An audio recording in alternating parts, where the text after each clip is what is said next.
Hi folks, Emily here from the Cellar, your spot for horror, mystery, and more. And today I am back after a short hiatus, and I'm excited to be sharing with you my thoughts on one of my favorite horror movies of all time, 13 Ghosts.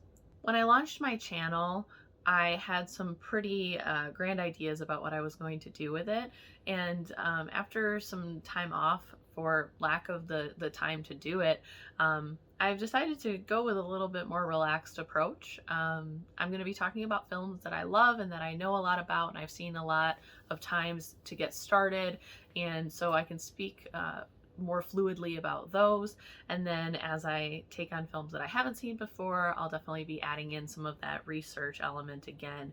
But I wanted to start my channel kind of back up by visiting some of my favorite films in the genre, the ones that made me fall in love with the genre, and sharing those with you so that you can check those out.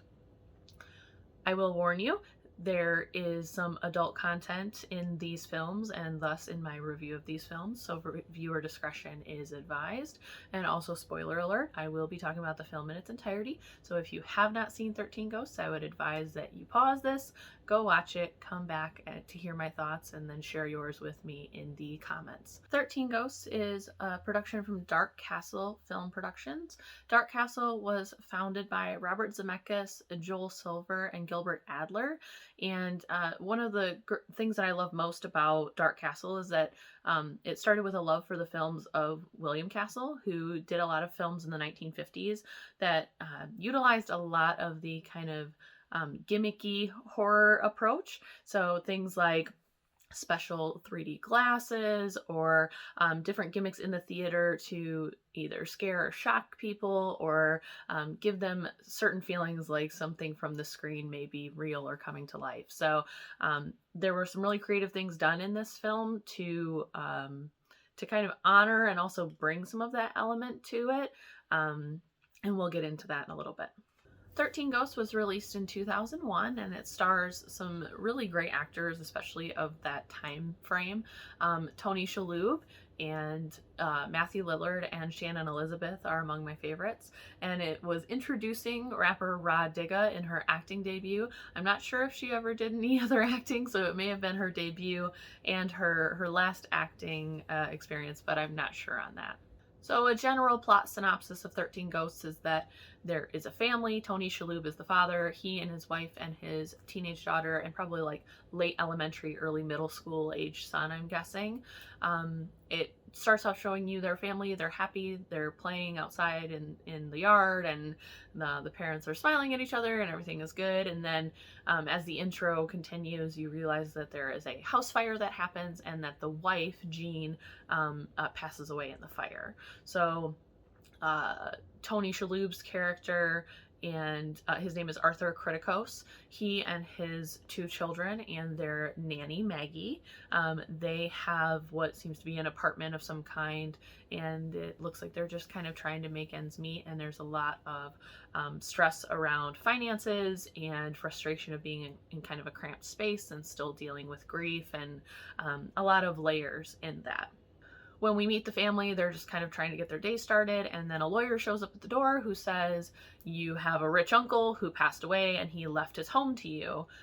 So the family heads out to, a place kind of more out in the country outside of whatever city they're living in, and they go to see this house, and it's this massive, literally glass house.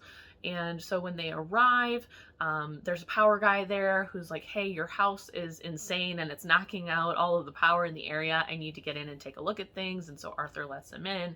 And as soon as Arthur turns the key on the house, we know that something is kind of up. Now, I'll kind of cut back to the other part of the introduction. So the other intro scene is Arthur's uncle, Cyrus Criticos, and he and a team of paranormal professionals, it would seem, are in a automobile junkyard, and they are capturing a violent spirit. So that's one half of the introduction as well. So we kind of get introduced to these two family members who either I think they've maybe met a few times when Arthur was younger, but really haven't interacted in adulthood.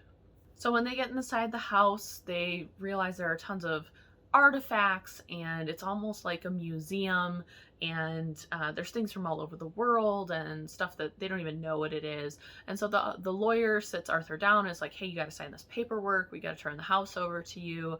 And he asks the kids to stay put, which of course the kids do not.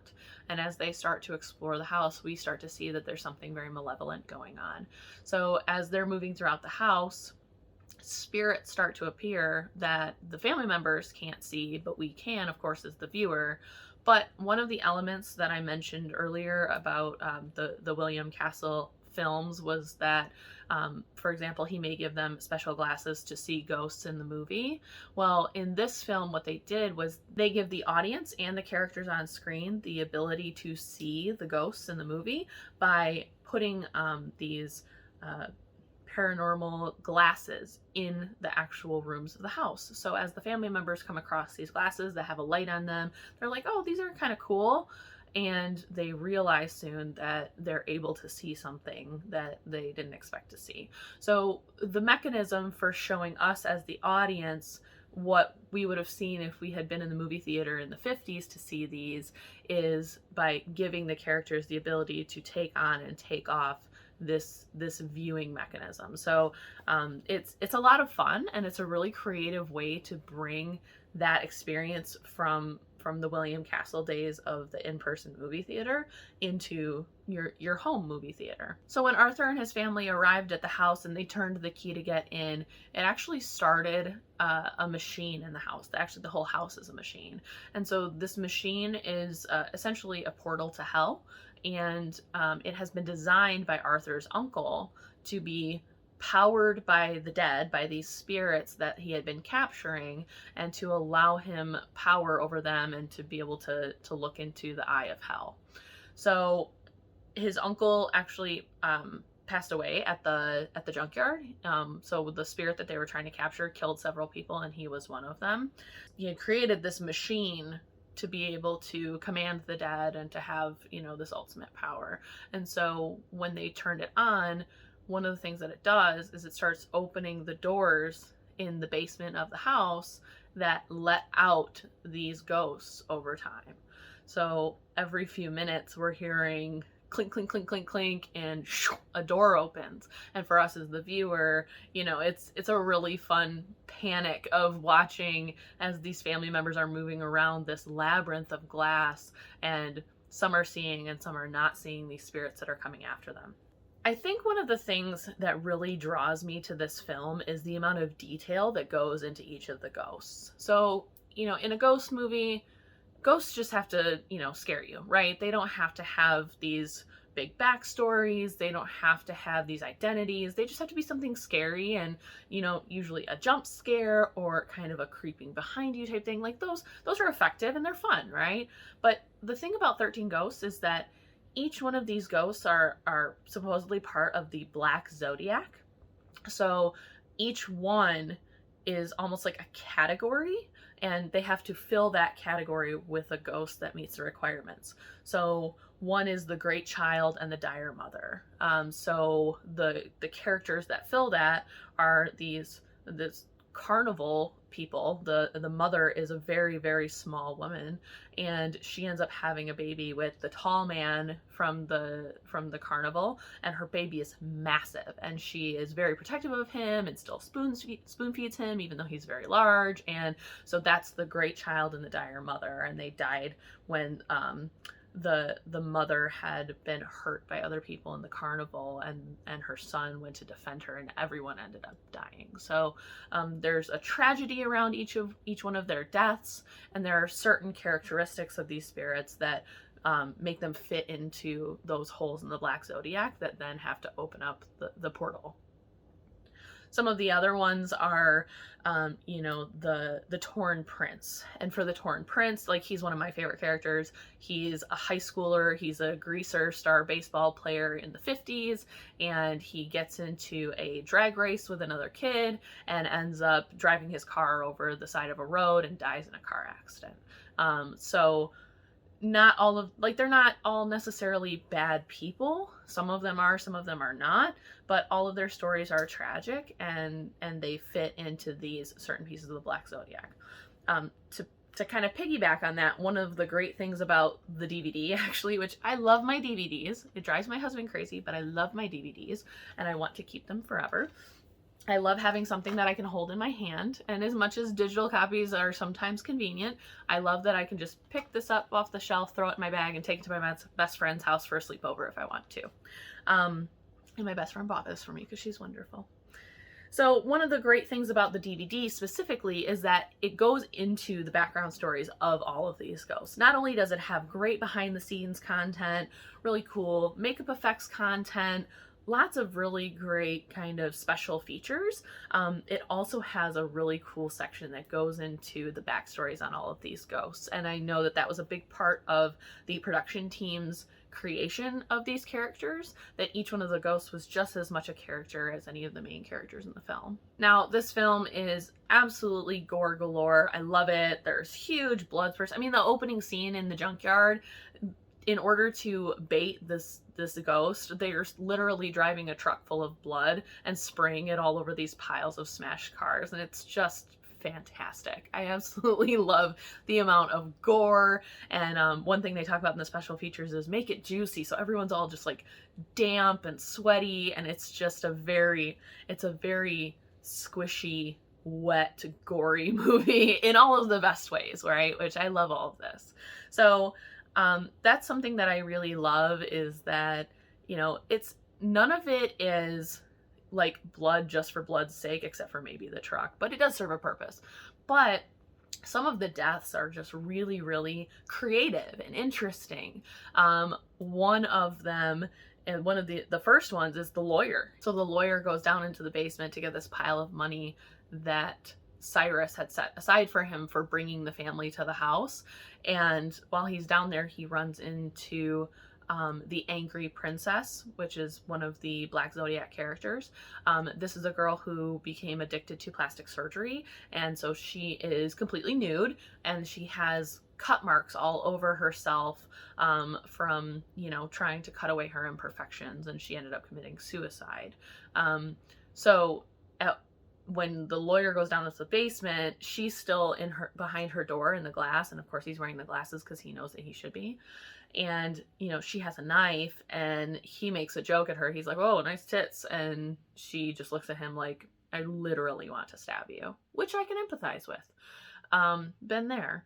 But eventually the lawyer comes back, and she has since been released from her room, and she's kind of walking up to him slowly with the knife, and they do this great cut in, cut out where she flashes, and then she's gone, and then she's closer to him, and so it's a really fun scene, and you think that she's gonna stab him, but he ends up dying because a door behind him, because this is another aspect of this, is that the house keeps changing. So doors close, stairways change, things that you could get through before are now shut up, floors can be moved, so it's always changing. And so the lawyer's taking these steps back, and the door behind him goes and shuts like halfway through his body profile, and as like his tie falls away and his glasses fall off, and then you just see the front half of him just slide down the glass, and it's this awesome like cutaway of a brain,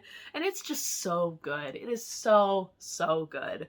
You know, the physical effects and then the special effects, honestly, for the time, they're really good. They do a great job of layering in different elements like fog and lighting and movement and all of these different things, and they did some really innovative effects for this film, especially for 2001. So the family is in the house, all of the shit starts to go down, they can't find the son, the youngest, everyone's trying to find each other, and the power guy is in the house as well, but he is actually someone who was working with Cyrus on capturing these ghosts. So he's someone in disguise just trying to get into the house and to kind of shut down whatever it was that Cyrus was working on. So he ends up kind of revealing who he is and telling them, like, you need to get your children out of here. But by the time anyone listens to him, of course, it's too late. The house is sealed up and they can't escape. So he ends up helping them to try and reconnect with each other, to fight off the ghost. He knows to put the glasses on. He is also a highly sensitive psychic. He, like, if people touch him, he sees all of the tragedy in their lives. He's very, very sensitive, and he has a very physical, visceral reaction. And Matthew Lillard just, I mean, anyone who's into horror movies, especially from around this time, right? If you've seen Scream, if you've seen whatever, you know, Matthew Lillard really is a very under-celebrated actor, in my opinion. He does a phenomenal job in this film of really giving us some very raw emotion, and he presents himself in a way that's this strange balance of, he's a little cocky, but he's also very broken, and he plays a very complicated role in all of this. He has chances for redemption for things that he's done. He has chances to help others make better choices than he has. And he has an opportunity to make some things right. So, you know, I think Matthew Lillard, like I said, is really under-celebrated. And I've always been really impressed with him as an actor in general. He's kind of a chameleon. But this is by far my favorite of all of his performances. As far as social commentary, which is something that I'm always thinking about and something that I see in films and I recognize where efforts are or are not being made. I think the primary area that this film comments on is grief. Grief is a huge theme throughout this, both from Arthur and his children at the loss of his wife Jean and their mother.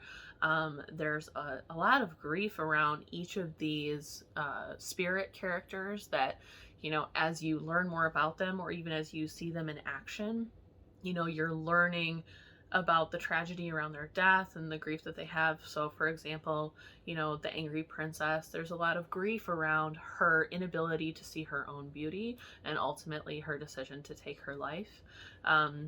There is a lot of grief around, like I mentioned, the great child and the dire mother. The two of them just wanted to love and care for each other, and the outside world just judged them and wouldn't accept them, and ultimately it ended with their death and the deaths of many others. You know, there are several other spirits that have, you know, pretty tragic backstories, and there's also some grief around the house itself and what it represents. Cyrus talks about that house as his legacy and his life's work. Really, it's a mechanism for a power grab, if we're being honest, but there's something sad around that too, that he's dedicated his life to enslaving those who have passed away under tragic circumstances, and to just use them for his own power gain. So that's really sad too. For any of us, as we look back at our life from whatever stage of life we happen to be at, there can be regret, there can be grief, there can be, I wish I would have, or maybe I should have. And for Cyrus, I think that he is just purely evil, but you can look at his story and you can kind of think, wow, that's really sad and pathetic. Not only is he cruel, but he really doesn't understand what life was about, and he spent his life in service only to himself at the cost of others. One of the things that we discover when the family is in the house is that one of the ghosts is Jean Criticos. She's ghost number 4, the withered lover. So Cyrus had this plan. Once he heard that his nephew's wife had passed away in a fire, he actually went and captured her spirit and held her hostage in the house to be a part of this machine. And then, you know, Arthur and his children were used to put the machine in motion, because they need one more ghost in order to get the machine to work, and that is a ghost that sacrifices themselves out of an act of love. So by putting Arthur's children in danger in the house, that positions him to then have a reason to commit that act of love and give his life for his children for the machine to work.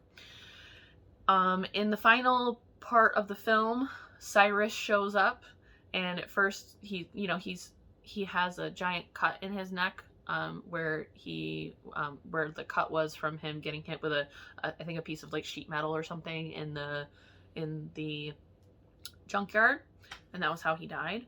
Well, Arthur has the glasses on, he sees Cyrus, and then he goes, wait a minute. And he takes the glasses off, and Cyrus is still there. So he knows then that Cyrus faked his death, and that he plans to use this machine when it is operational after Arthur has given his life. And that is when things go a little sideways for Cyrus, and he goes on this rant about how Arthur's never done anything with his life and he's so pathetic. The only good thing about it was Jean, and when she died, he just used her, to power the machine, and he's fine with throwing his little pathetic family away. It was just, he's a piece of shit. But ultimately, everything works out.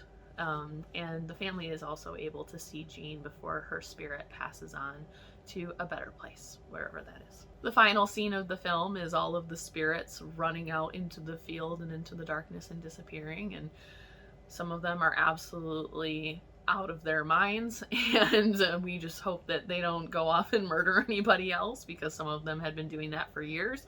But at least they have their freedom back, because no one likes to be caged. So as I mentioned, 13 Ghosts is based on a film by William Castle that was actually released in 1960. Some of the other films that Dark Castle has put out are House on Haunted Hill. Of course, the original from that starred Vincent Price and is a classic. And I love the original, and I love the remake. It has Taye Diggs and Chris Kattan and some really, really great actors in that. Famke Janssen, Jeffrey Rush. So it's a really fun movie. Even Lisa Loeb makes a cameo. I mean, who doesn't love that? And then another one of my favorite films that, just my favorite horror movies, and one that has been requested from me to do a review of, is Ghost Ship.